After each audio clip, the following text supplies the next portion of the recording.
औज़ुबिल्लाहिमिनश्शैतानिर्रजीम बिस्मिल्लाहिर्रहमानिर्रहीम। तमाम मोमिनीन को या अली मदद वस्सलामु अलैकुम वरहमतुल्लाहि वबरकातुहू। अज़ीज़ान, जैसा कि आप लोग जानते हैं कि 2 दिन पहले मैंने आप लोगों की खिदमत में एक वादा किया था कि इंशाअल्लाह तबारक व तआला मैं मोहम्मद बिन कासिम मलऊन के ख़िलाफ़ एक बयान जारी करूँगा। और इस लिहाज से मैं पहले तो एक वजाहत दे दूँ कि आज की जो वीडियो हमारी मोहम्मद बिन कासिम पर आने वाली है, मैं इसमें बिल्कुल इख्तिसार के साथ जितने कम दलाइल में दे सकता था वो मैं ज़िक्र कर रहा हूँ मोहम्मद बिन कासिम के लिए, क्योंकि ये अज़ीज़ान कोई ऐसा टॉपिक ही नहीं है जिसको छेड़ा जाए।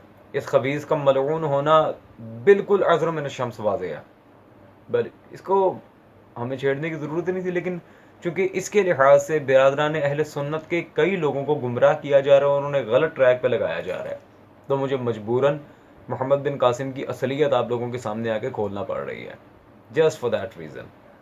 और जितना हो सकता था कम से कम दलाइल मैं इस वीडियो में जिक्र कर रहा हूँ, ताकि टाइम भी बच जाए और इसकी असलियत भी खुल के दुनिया के सामने आ जाए। बिल्कुल कम, क्योंकि अगर मोहम्मद बिन कासिम मलऊन की हकीकत पर मुकम्मल दलाइल से अगर कोई वीडियो बनाई जाए, वो तो खैर फिलबदी 4-5 घंटे की वीडियो बन जाएगी। तो मैं आप जैसे जानते हैं, मैंने कभी मौलवियों की तरह आपका इतना वक्त लिया नहीं है, ना मुझे पसंद है। तो खैर, हाफिज़ अबू याहिया वहाबी मौलवी जो पिछली दफ़ा मुख्तार सकफ़ी पर झूठ बांध कर फ़रार इख्तियार करने की कोशिश कर रहा था, हमने उसे पकड़ लिया और अच्छी खासी उसकी पिटाई की। इस दफ़ा दोबारा वही मौलवी हमारे हत्थे चढ़ा है मोहम्मद बिन कासिम के लिहाज से। और आज इंशाअल्लाह तबारक व तआला मुकम्मल क्लैरिफिकेशन शिया सुन्नी कुतुब से दे के जाऊँगा मोहम्मद बिन कासिम के लिहाज से। और मैं पहले ही अर्ज़ कर रहा हूँ कि ये बिल्कुल इख्तिसार के साथ कम अज़ कम जो दलाइल मैं देना चाह रहा था ये वो हैं। अगर ज़्यादा से ज़्यादा और मज़ीद बड़े और मुस्तनद दलाइल की बात है, वो तो फिर खैर क्या ही कहने हैं। खैर, चलते हैं जी इसके बयान की तरफ और ये देखते हैं कि ये मोहम्मद बिन कासिम के लिहाज से क्या तासुर पेश करने की कोशिश कर रहा है अपनी आवाम को। खैरुल कुरून के बंदे के बारे में, मोहम्मद बिन कासिम रहमतुल्लाह अलैह के बारे में एक झूठा जो प्रोपेगेंडा रवाफिज की तरफ से किया गया है, आप उसको मुतवातिर बनाने के दरपे हैं। मोहम्मद बिन कासिम रहमतुल्लाह अलैह का वाक़या जो कि सारी किताबों में भी दर्ज नहीं है, पता नहीं किसने झूठ बनाया और आगे मुंतकिल कर दिया, किसी राफजियों की किसी किताब में लिखा होगा, वहाँ से आपने पढ़ लिया होगा। खैरुन कुरून के बंदे को मुसलमान को ये है वह खैरुन कुरून अस्तगफिरुल्लाह रब्बी व अतूबु इलैह। तौबा इस्तगफार। हर दुश्मन अली, हर वो बंदा जो मोहम्मद और अहले बैत मोहम्मद सल्लल्लाहु अलैहि वसल्लम पे भौंकता हो, उन्हें रहमतुल्लाह अलैह बनाने में का इन्हें बहुत शौक़ है, ख़ास करके देवबंद और वहाबी हजरात को। बरेलवी तो चलो फिर इस मामले में कुछ हद तक ठंडे हैं, इन्हें बड़ी आग लगी होती है कि किसी तरह अंदर का गंद वो नासबियत हम जाहिर कर दें। खैर, और वही ड्रामेबाजी अजीज़ान, पता नहीं कौन से किस तरफ से आके जी वो राफजियों की किसी किताब में पढ़ लिया होगा, ये है वो है। बेटे, सिर्फ राफजियों की नहीं, तुम्हारी किताबों में भी मौजूद है अल्हम्दुलिल्लाह। वो मैं आज पेश करने लगा हूँ। अब ज़रा उस झूठ की तरफ चलते हैं जिस झूठ को आश्कार करने के लिए आज मैं आप लोगों के सामने हाजिर हूँ, बिलखुसूस मोहम्मद बिन कासिम मलऊन के लिहाज से। नाम मशहूर भी नहीं है, हमारी तारीख की किताबों में पढ़ के देखें, मोहम्मद बिन कासिम रहमतुल्लाह अलैह का इस्लाम लेकर आना और यहाँ एक औरत की मदद के लिए आना, ये दर्ज है ना ज़्यादातर किताबों में। तो इसको तवातुर बनाना चाहिए था ना, अगर आपने बनाना था तो। लेकिन आपने ये बात छोड़ दी और बाज़ नाम नहाद मलंगों और ये मिरासियों और ये जो अपने आप को सैयद कहते हैं नाम नहाद, इनकी बात को आपने दलील बना लिया कि इनसे पूछ लो जी। अच्छा जी। जी, मोहम्मद बिन कासिम के बारे में तो हमारी तारीख की किताबों में मौजूद ही नहीं है कि वो सादात को कत्ल करने आया था, ये है वो है। वो तो जी एक खातून की दाद रसी के लिए आया था, उसकी मदद करने के लिए, ये है वो है। कहानी करवानी हो तो इन वहाबियों से कोई सीखे ज़रा। मैं भी नहीं कहता सारे भाभी काफिर हैं, तो भाभी होंदे भी झूठे ने माशाल्लाह अल्हम्दुलिल्लाह, ये तो पता है। अब अजीज़ान पहले तो हम चलते हैं ज़रा शिया किताब की तरफ, ताकि हमारी तरफ से भी मौक़िफ़ वाज़ेह हो जाए कि हम मोहम्मद बिन कासिम मलऊन को क्या समझते हैं। और उसके बाद बेटे कहा था ना, राफ़िदियों की किताबों में, सिर्फ राफ़िदियों की किताबों में, तुम्हारी किताबों में भी लिखा है, और अकाबरीन की किताबों में, उनमें से एक आज मैं पेश करने लगा हूँ। और बाकायदा बताऊँगा कि इस बंदे ने सिंध में जाके क्या कार्रवाई डाली थी जिसकी वजह से हम शिया से नफ़रत करते हैं, तेरी किताब से। पहले ज़रा अपने घर की किताब से हम इस बात को वाज़ेह करते हैं। ये अज़ीज़ान मेरे हाथ में मौजूद है अल्लामा अबू जाफ़र सैयद अहसन ज़ैदी साहब की किताब मज़हब शिया एक कदीम तहरीक वहमागीर क़ुव्वत। इस किताब में अज़ीज़ान सफ़ा नंबर 92 पर 92 बाब नंबर 44 सिंध में तहरीक तशरीह की मुख्तलिफ मसाइल, और हिस्सा बे में हज्जाज बिन यूसुफ का क़त्ल आम तहरीक तशरीह का मददगार बन गया। ये जो बाब है कि हज्जाज बिन यूसुफ खबीस जो तहरीक तशरीह के क़त्ल आम का सबसे बड़ा सरगना था, उसके बारे में यहाँ पे मुकम्मल डिटेल है कि मोहम्मद बिन कासिम की मुहिम जिसने सिंध की फ़तह का सामान कर दिया, हज्जाज बिन यूसुफ के इंतकामी जोश का नतीजा थी। ठीक है जी, मोहम्मद बिन कासिम को किसने भेजा था? हज्जाज बिन यूसुफ। और हज्जाज बिन यूसुफ के बारे में तो सही मुस्लिम तक में हदीस मौजूद है कि वो मलऊन है और कातिल सहाबा था।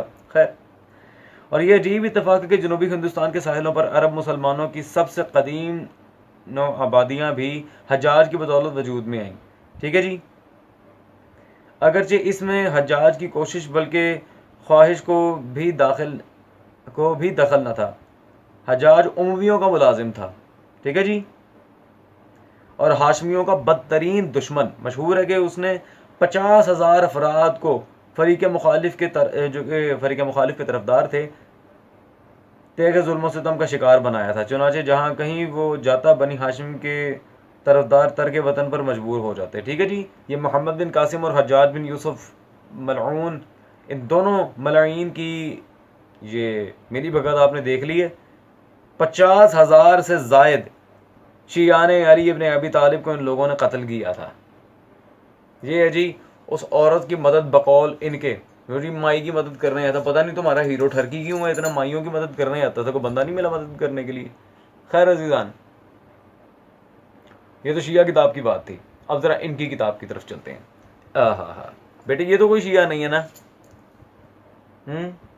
आपके इमाम तबरी, ये उनकी नफीस अकेडमी से भी मेरे हाथ में किताब मौजूद है, तारीख़ तबरी जिल्द नंबर 4। और आपके इमाम तबरी ने तारीख़ तबरी जिल्द 4 हिस्सा 2 सफ़ा 386 पर सिंध से इराकियों की तलबी, इस बाब में क्या लिखा है? हाँ बोलो। हज्जाज ने मोहम्मद बिन कासिम सखवी को लिखा कि तुम इराकियों को तैबा के पास भेज दो और जहम बिन ज़हर बिन कैस को उनका सरदार बनाकर भेज दो। ठीक है जी, यहाँ पर वाज़े मौजूद है इसमें तुम्हारी तबरी में भी कि हज्जाज बाकायदा मोहम्मद बिन कासिम को हुक्म दिया करता था। इससे बड़ी वाज़े लानत क्या साबित हो इस बंदे पे जो कातिलीन सहाबा के ऑर्डर पे चलता हो, ये मोहम्मद बिन कासिम। और इसका अब ये कहेंगे नहीं नहीं नहीं नहीं भाई, ये तबरी में तो बस रिवायात ही हैं, हम इन रिवायात को कैसे सच्चा मान लें। अच्छा जी, तो अज़ीज़ान अब ज़रा ये देख लेते हैं कि जो किताब अभी मैंने आपके सामने पेश की है तारीख़ तबरी, इस किताब की वहाबियों के सबसे बड़े इमाम बाद इब्न तैमिया इब्न कसीर के यहाँ क्या हैसियत है। ये है जी इब्न कसीर साहब की तारीख़ अल-बदाया निहाया, तारीख़ इब्न कसीर, दारुल इरशाद कराची से छपी है, जिल्द नंबर जी अज़ीज़ान इसकी 6 है मेरे हाथ में, और सफ़ा नंबर 175। इसमें भी वैसे तो तफसीलन मैं बाकायदा बता सकता हूँ इनकी किताबों से कि हज्जाज बिन यूसुफ मलऊन ने इसे सिंध क्यों भेजा था, और बिलखुसूस इनकी किताब से वो दलील अभी मैं पेश करूँगा। पहले ज़रा मुझे तबरी की तौसीक पेश करनी है। यहाँ वो लिखता है इब्न जरीर ने बगदाद को वतन बनाने में वफात तक वहीं रहे थे, ये अकाबिर उलमा आइमा से थे। ठीक है जी, और नीचे देखते हैं इनकी मशहूर किताबों में से तारीख़ुल उम्म वल मुलूक जो मैंने अभी पेश की थी, है इस जैसी किताब मेरी नज़र से, और अभी ज़रा नज़र कर इधर, इस जैसी किताब मेरी नज़र से नहीं गुजरी। ठीक है जी, जिस किताब में वाज़े मौजूद है कि मोहम्मद बिन कासिम मलऊन हज्जाज बिन यूसुफ सकफ़ी का चेला था और उसके हुक्म पे बाकायदा अमल किया करता था। और शिया किताब से तो मैंने गवाही पेश की कि इसने हज़ारों शिया तहत एक किए थे ये हज्जाज के साथ मिलके सरजमीन सिंध में। और जिस किताब से मैंने इसे अहले सुन्नत की जिस किताब से चेला साबित की, उस किताबों की तो तारीफों में ज़मीन आसमान एक कर रहा है वहाबियों का इमाम इब्ने कसीर। ठीक है जी मियाँ, अब हो गया यकीन।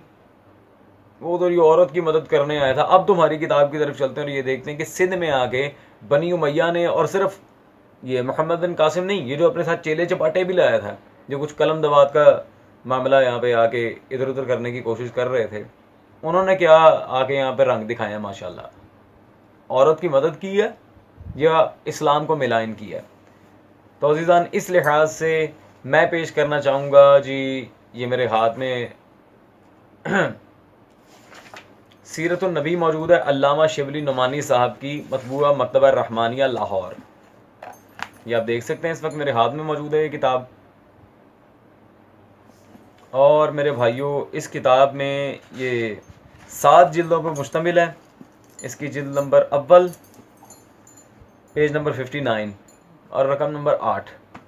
यहाँ पे हम देखते हैं कि शिबली नुमानी और सलमान नदवी कंपैरेटिव जो सीरतुन नबी मेरे हाथ में है सल्लल्लाहु अलैहि वसल्लम, इसमें सिंध में आने के बाद बनी उमैया के क्या मामलात थे। लुक लिखते हैं जी, हदीसों की तदवीन बनी उमैया के दौर में हुई। ये ज़रा गौर करो, हदीसों की तदवीन बनी उमैया के ज़माने में हुई, जिन्होंने पूरे 90 बरस तक ये गौर करो सरकार, ये माई की जो मदद आप कह रहे हो ना, सिंध में मदद करने आया था, ये गौर करो, 90 बरस तक सिंध से एशिया को जो करो इंदलस तक मसाजिद जामिया में अस्तगफिरुल्लाह रब्बी व तूबू इलैह आले फातिमा की तौहीन की, और जुमे में सर मिंबर नाउज़ु बिल्लाह मिन ज़ालिक मौला कायनात हज़रत अली सल्लल्लाहु अलैहि पर लान कहलवाया। सैकड़ों हज़ारों हदीसें मुआविया के फ़ज़ाइल में बनवाई।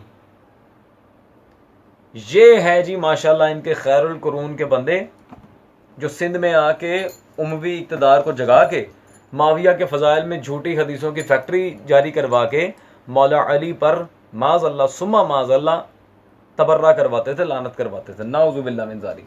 जनाब जी किसी राफ़ज़ी की किताब पेश नहीं कर रहा, यह आप ही के घर का बंदा है जी। खुदा का खौफ करो तुम, बरोज़े महशर को अल्लाह रसूल सल्लल्लाहु अलैहि वसल्लम को जवाब दे नहीं होना। हर वो बंदा जिसने मौला अली की मुखालफत की उसे रहमतुल्लाह अलैह बना देते हो। और जब सुल्तान करबला के हक के दिफा के लिए उठा था मुख्तार सकफी, उस पर बकवास किए बगैर तुम्हें चैन नहीं आता। मैं आज अपने जुमले वापस लेता हूँ, ना तो तुम लोग झूठे हो ना तुम काफिर हो, वाबी सारे पागल हैं अल्हम्दुलिल्लाह। हाँ, मैं जुमला वापस, पागल हो तुम लोग। मोहम्मद बिन कासिम खैरुल कुरून।